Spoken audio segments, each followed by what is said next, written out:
We were talking about quotations, and old sayings were a strong part of our conversation too, to shape attitudes and control feelings. And many a time, in heat of anger or disagreement or whatever, one person could refer to some old saying or some quotation or something that would nick the other person and pull them around, or something of the kind. And my mother came up with this one, and she was adamant about this.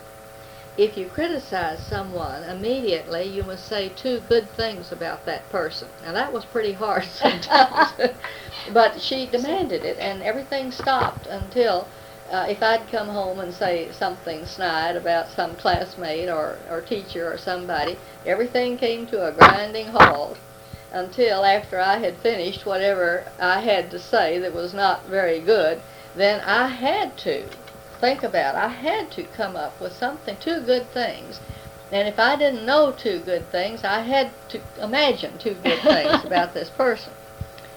A stitch in time saves nine. And to this day, that remains very, very true in maintenance of whatever.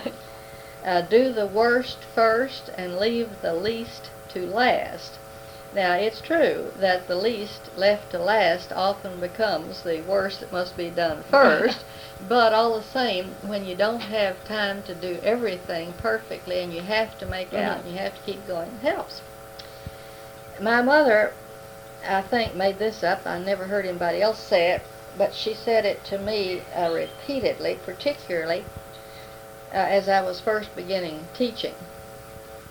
And right at first, this sort of grated on me, but I know the truth of what she was saying, and I quickly came to recognize it, and it has helped me through many and many a time at school.